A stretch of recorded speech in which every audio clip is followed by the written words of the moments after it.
Hello student, how are you.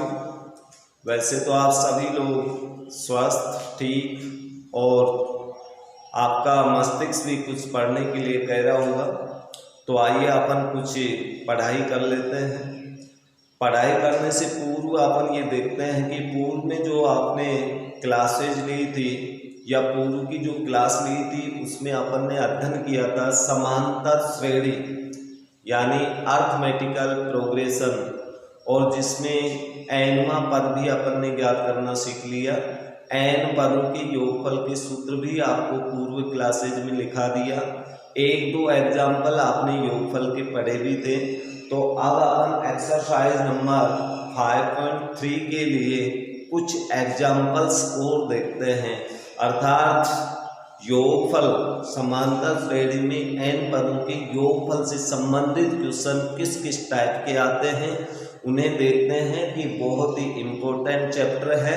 तो आप लोग अब तैयार हो जाइए, अपनी रफ नोटबुक उठाइए, अपना पेन उठाइए और लिखने के लिए तथा समझने के लिए पूर्ण रूप से तैयार होइए। तो आपका एग्जाम्पल नंबर 15 यहाँ पर प्रेजेंट है। एक 54, 51, 48 पदों वाले, अर्थात इसमें पदों की संख्या तो डॉट डॉट में दे रखी है। कितने पदों का योगफल 513 होगा, और 513 योगफल के लिए आपको पदों की संख्या ज्ञात करनी है। लेकिन यह ध्यान देना ये योगफल है, तो अपन ये मान लेते हैं, माना एन पदों का योग 513 है। और जब एन पदों का योग मानेंगे तो ये तो एस एन का मान होगा 513। और यहां पर आपको ए मीन्स कितना दिया हुआ है 54, डी का मान कितना है निकाल सकते हैं आप, दूसरा पद माइनस पहला पद अर्थात -3। ये मान आपको दिए हुए हैं और इन मानों के आधार पे अपन एन का मान ज्ञात करेंगे। एन आपको ज्ञात करना है पदों की संख्या। तो आपको एस एन दे रखा है तो एस एन वाला ही सूत्र लगेगा, एन में पद का नहीं लगेगा। एस एन बराबर होंगे सूत्र n/2 into 2a plus n-1 into b। इसमें मान पुटअप कीजिए, रखिए एस एन का मान 513, एन का मान हमें निकालना है into 2a means 54 plus N का मान तो ज्ञात ही करना है, डी का मान माइनस कितना है 3। माइनस की संख्या हमेशा कोष्टक में लिखनी पड़ेगी। 513 इक्वल n/2 इंटू 108 -3 को प्लस n से गुणा करो, -3 को -1 से +3। ये अपना हल प्राप्त हुआ। अब इसे आगे हल करते हैं। 513 इक्वल n/2 इंटू 108 और 3 111 -3 है। इस 2 को पक्षांतरण करेंगे तो ये गुणा में आएगा, यानी 1026 2 से मल्टीप्लाई हो जाएगा ये n इंटू 111 -3n, या 1026 बराबर n से गुणा करो 111n -3n²। सभी पदों को पक्षांतरण करो, 3n² -111n प्लस के 1026 इक्वल 0। ये एक द्विघात समीकरण बन गया आपके पास, और इस द्विघात समीकरण को हल करेंगे तो n के 2 मान प्राप्त होंगे। अब अपन इसमें से 3 सार लेते हैं। 3 सार लेने पर ये हमें बचेगा, लेकिन ये 3 सार में इधर पक्षांतरण बाद में जाएगा था, 0 से निरस्त हो गया, तो ये द्विघात समीकरण बच गए। इसमें मध्य वाली संख्या के टुकड़े करो, 37 कैसे टूटे कि गुणा करें तो 342, जोड़ने घटाने पर 37, तो ये आपके पास हो जाएगा 18 और 19, 18n minus 19n plus 342 equal 0। पहले दो में कॉमन n माइनस 18 माइनस का 19 कॉमन, तो अगला चिन्ह बदलेगा माइनस 18 इक्वल 0, या कुल मिला के हमारे पास दो गुणनखंड हो गए n माइनस 19 बराबर 0, और इन दोनों गुणनखंडों के बराबर 0 रखने से यानी n माइनस 18 बराबर 0 या n माइनस 19 बराबर 0, इसे हल करते हैं तो n बराबर 18, इसे हल करते हैं तो n बराबर 19 प्राप्त होता है। इसका अर्थ ये हुआ कि 18 पदों का योग भी आपके पास 513 आएगा और 19 पदों का योग भी 513, क्योंकि दोनों ही धनात्मक पूर्णांक है और n का मान धन पूर्णांक में आना चाहिए। इसका अर्थ ये हुआ कि इन दोनों पदों में से 19वां पद शून्य आएगा, और 19वां पद शून्य है तो 18 पदों का योग जितना होगा उतना ही 19 पदों का योग होगा। तो आपका n का मान ये होगा, क्योंकि n बराबर 19 रखने पर जब 19 रखोगे तो s 19 बराबर 19 बटा 2 into 2 into 54 plus 19 minus 1 into minus 3, इसे हल करेंगे तो हमारे पास 19 बटा 2 इंटू 108 प्लस ये हमें प्राप्त होगा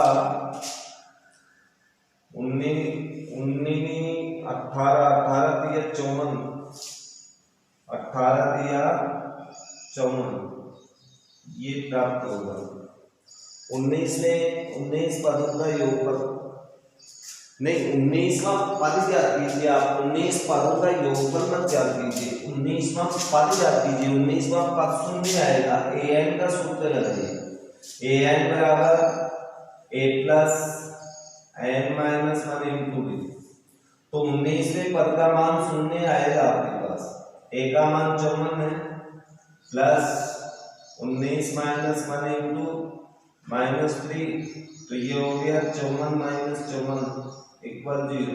अर्थात 19वां पद शून्य है, तो 19वां पद शून्य है तो 18 पदों का योग भी उतना ही होगा, 19 पदों का योग भी नहीं होगा। इसलिए आप यहाँ लिखेंगे 18 तथा 19 पदों का योग 513 है, या लगा दीजिए आप 18 या 19 पदों का योग, तो ये आपका उत्तर होगा इसमें। एग्जाम्पल नंबर 16, एपी के प्रथम 15 पदों का योग याद कीजिए जिसका व्यापक पद, केवल व्यापक पद भी दे सकता है, एवं पद दोनों का अर्थ एक ही होता है, दिया हुआ है। व्यापक पद दे रखा है, इसका मतलब व्यापक पद में अपन 1 रखेंगे पहला पद आएगा, व्यापक पद में 2 रखेंगे दूसरा आएगा, 3 रखेंगे तीसरा, चौथा, पांचवा, इस तरह से n के मान जैसे जैसे बढ़ाएंगे पद भी आपके पास बढ़ते चलेंगे। और जब अपन को सारे पद मालूम हो जाए तो 15 पदों का योग याद करने में किसी प्रकार की कोई दिक्कत ही नहीं है।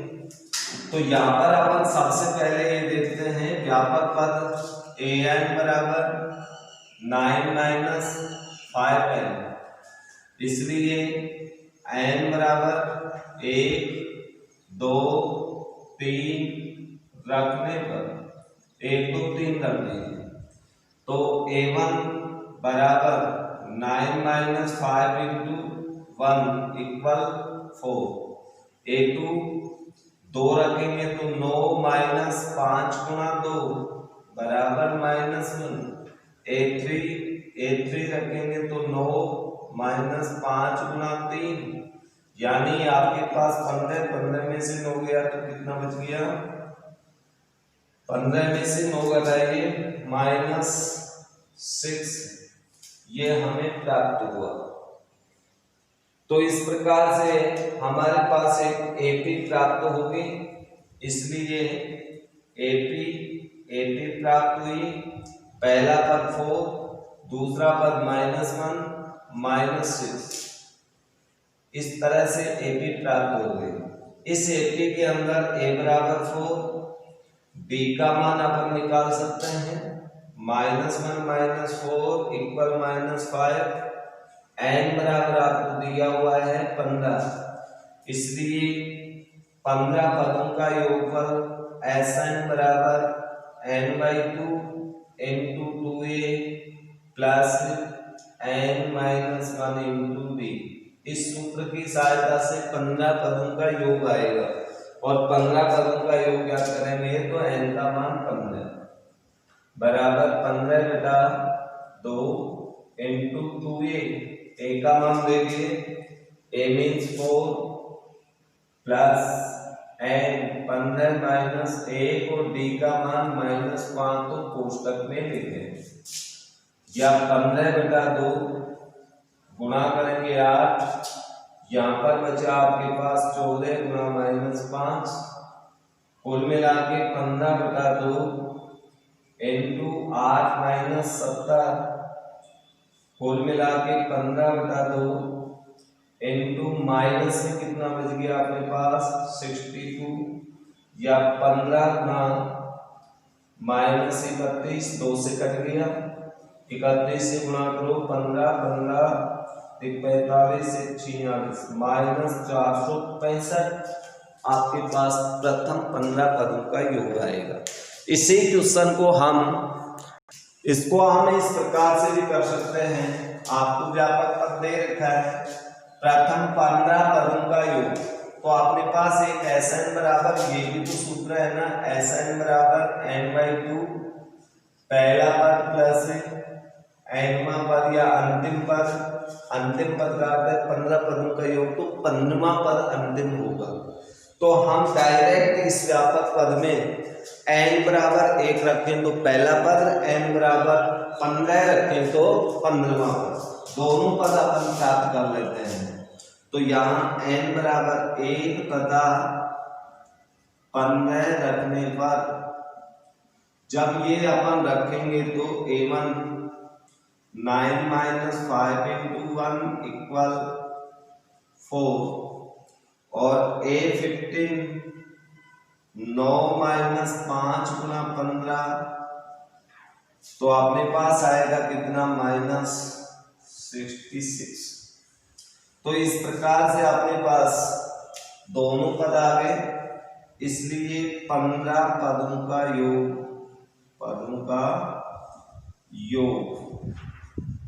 Sn बराबर n/2 × a प्लस an, या इसके स्थान पे l भी लिख सकते हो, S15 बराबर 15/2, a का मान अपने पास 4 -66, या 15/2 -62, या फिर 15 गुणा -31 =465। तो आप दोनों में से किसी भी तरीके से कर सकते हो, दोनों ही सूत्रों का प्रयोग आप कर सकते हैं यदि आपको व्यापक पद दे रखा हो। नेक्स्ट एग्जाम्पल अपन देखते हैं, एग्जाम्पल नंबर 17। 7 पदों का योग है, 7 का मान और 17 का मान आपको दे रखा है। 17 पदों का योग पर 7 पदों का योग, 7 पदों के योग का सूत्र 7/2 × 2a प्लस n-1 × d। तो n का मान तो 7 है ना 7 पदों में, तो ये आएगा 60 बराबर 49। ये 7 पदों के योग का सूत्र।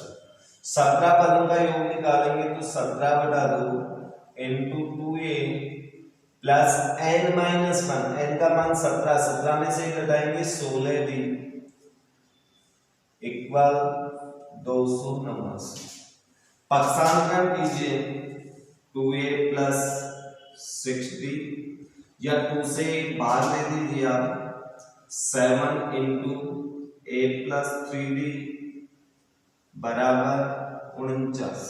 इसमें भी 2 का भाग में ये गुणा करेंगे तो आपके पास आएगा ए प्लस 8d बराबर 289।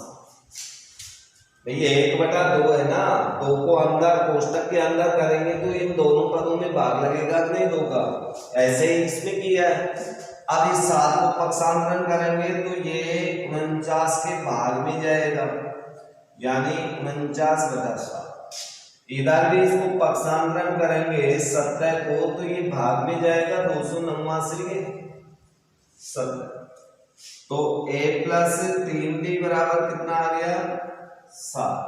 ये समीकरण नंबर है। इसी प्रकार इधर a प्लस 8d बराबर कितना आ गया 17। ये समीकरण नंबर 2। समीकरण 1 और 2 को हल कीजिए, 8d बराबर 17। घटाने पर घटाएंगे तो नीचे वाले के चिन्ह बदल जाएंगे, चिन्ह बदलने से हमारे पास एक कट गया, -5d बराबर कितना शेष बचा -10। तो d बराबर हमें प्राप्त हो गया +2, माइनस से माइनस कट जाएगा और d का मान 1 में रखने पर 1 में रखेंगे तो हमें a का मान प्राप्त होगा। 1 में रख दो, a plus 3 Guna d means 2 = 7, यानी कुल मिलाकर के इसे पक्षांतरण करोगे तो आपको ये प्राप्त होगा a बराबर 7 - 6, a बराबर 1 और d का मान आया 2। a और d का मान हमें प्राप्त हो गया। अब इसका प्रथम n पदों का योगफल, इसलिए प्रथम n पदों का योग ज्ञात करेंगे तो Sn बराबर n/2 2a plus n-1 into d। सूत्र लगा दिया, सूत्र में आप मान रख दो जो मान मालूम है, n का मान मालूम नहीं है, n/2 इंटू 2 इंटू a का मान मालूम है प्लस n-1 इंटू d का मान मालूम है 2। मान रखने के बाद n/2 इंटू 2 प्लस 2n -2, 2 से 2 कैंसिल हो गया तो n/2 इंटू 2n। जब कोष्टक खोलेंगे दोनों गुणा होंगे, n/2 गुना 2n तो 2 से 2 कैंसिल, n को n से गुणा किया n², अर्थात प्रथम n पदों का योगफल n² होगा।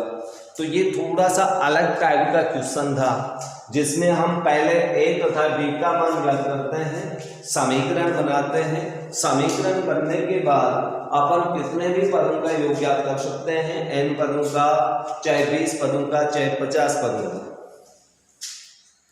Example number 19। प्रथम n पदों का योगफल आपको दिया हुआ है, Sn बराबर 4n - n²। प्रथम n पदों के योगफल का सूत्र Sn होता है, तो Sn का मान आपको दे रखा है। अब क्वेश्चन ये कह रहा है कि इसका पहला पद ज्ञात करो, एक उत्तर। 2 पदों का योग ज्ञात करो, 2 उत्तर। तीसरा उत्तर पूछा है दूसरा पद ज्ञात करो।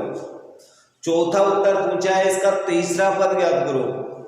पांचवा उत्तर पूछा है 10वां पद ज्ञात करो। छठा उत्तर पूछा है इसका nवां पद भी ज्ञात करो।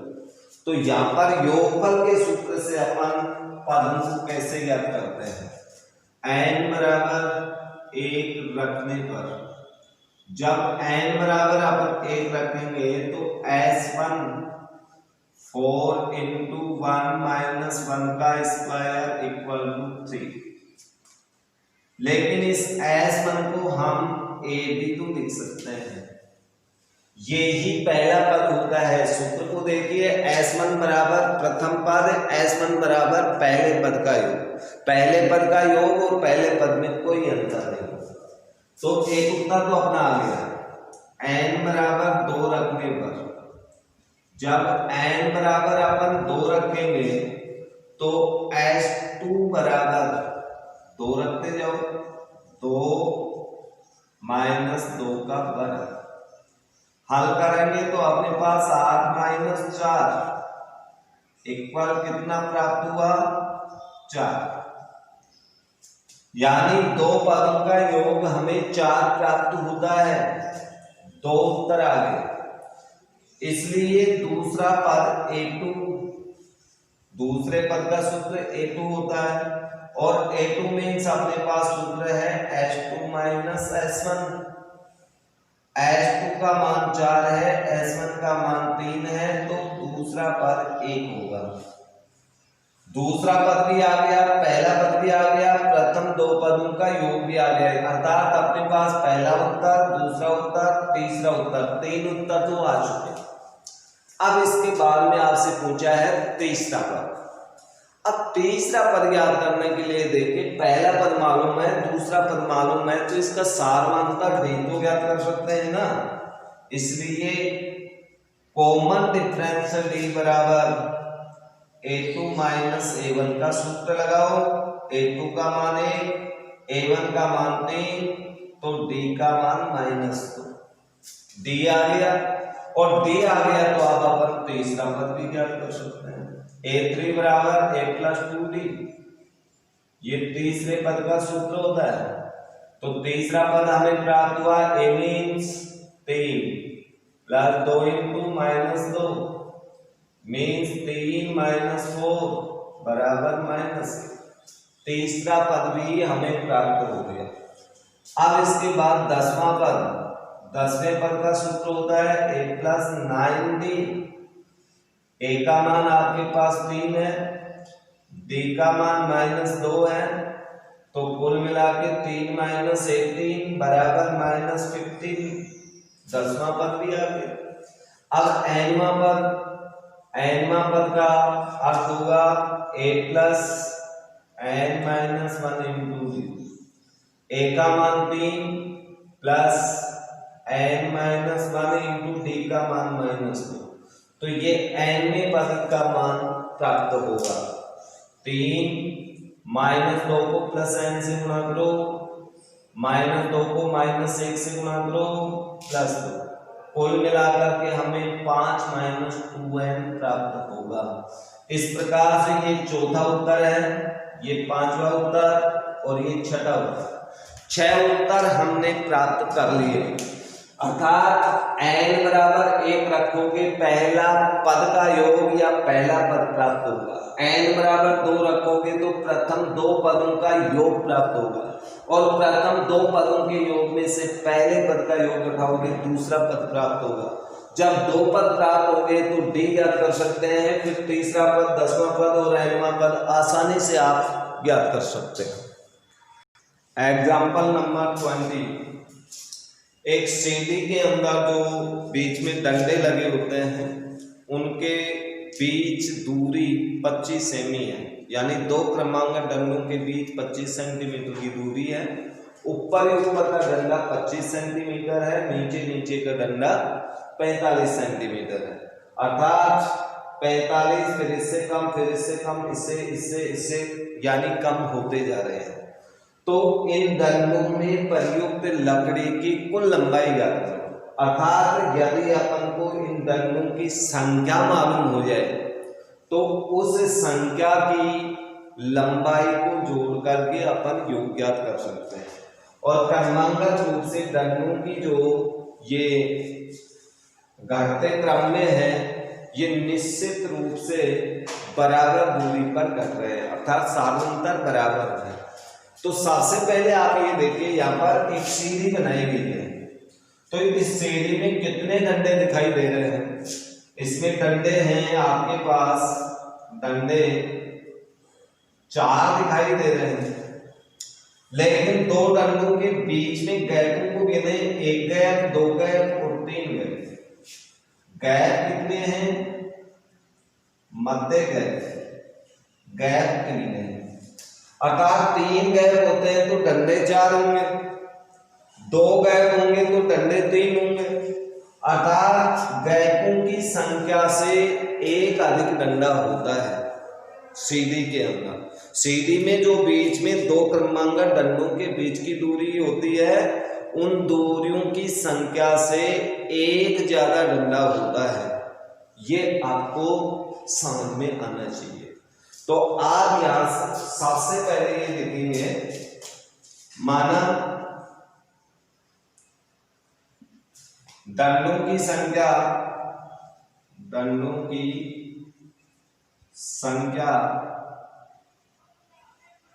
n बराबर, कुल दूरी कितनी है 2.5 मीटर, 250 सेंटीमीटर बटा दो डंडों के बीच गैप की दूरी 25-25 है, तो 25 का भाग देंगे अपन, तो ये गैपों की संख्या आएगी। तो आप गैपों की संख्या भी लिख सकते हो। चलो आप इसको इस प्रकार से कर लो, दो क्रमांगत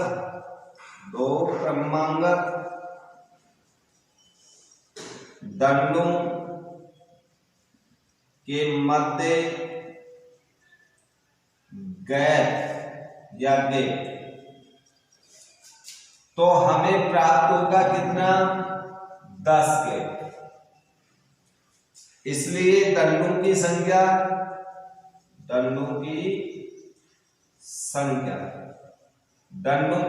होगी 10 + 1 बराबर 11। 11 डंडे होंगे और 11 डंडों की कुल लंबाई ज्ञात करनी है। इसलिए 11 डंडों में प्रयुक्त लकड़ी की लंबाई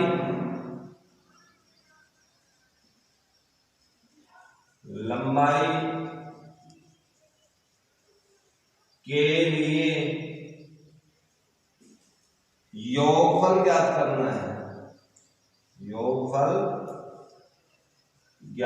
करना है,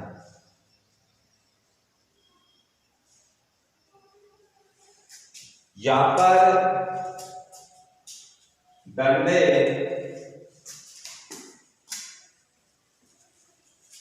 समांतर श्रेणी में लगे हुए हैं। यहां डंडे समांतर श्रेणी में, क्योंकि सभी डंडों में समान रूप से कमी है, अर्थात यहां a बराबर, यानी पहले डंडे की लंबाई 45 सेंटीमीटर और अंतिम डंडा लास्ट का जो डंडा है उसकी लंबाई भी दे रखी है आपको 25 सेंटीमीटर। दोनों मान मालूम है। n बराबर आपको दे रखी है 11, इसलिए Sn बराबर n बटा 2, छोटा सूत्र अपन लगा सकते हैं An, S 11 डंडों की लंबाई 11 बटा 2, a का मान आपके पास कितना है 45 + 25 बराबर 11 बटा 2। 45 25 को जोड़ेंगे तो हमें प्राप्त होगा 70। 11 × 35, 35 एकम 35, 35 3 38 सेंटीमीटर। 11 डंडों में प्रयुक्त लकड़ी की कुल लंबाई 385 सेंटीमीटर होगी। और अब आपकी एक्सरसाइज 5.3 में क्वेश्चन आप बहुत इजीली वे से निकाल सकते हैं, आसानी से निकाल सकते हैं। लगभग सभी प्रकार के एग्जाम्पल्स आपके कंप्लीट हो गए हैं। तो डियर स्टूडेंट्स, आप लोग आपकी रफ नोटबुक में या किसी भी नोटबुक में अच्छे से अभ्यास करके और आप 5.3 के क्वेश्चंस निकालें। कोई भी एक आधा क्वेश्चन नहीं आए तो वो आप पूछने की कोशिश करें और नेक्स्ट वीडियो अपन लेके आए। तब तक के लिए इजाज़त दीजिए। थैंक यू, धन्यवाद।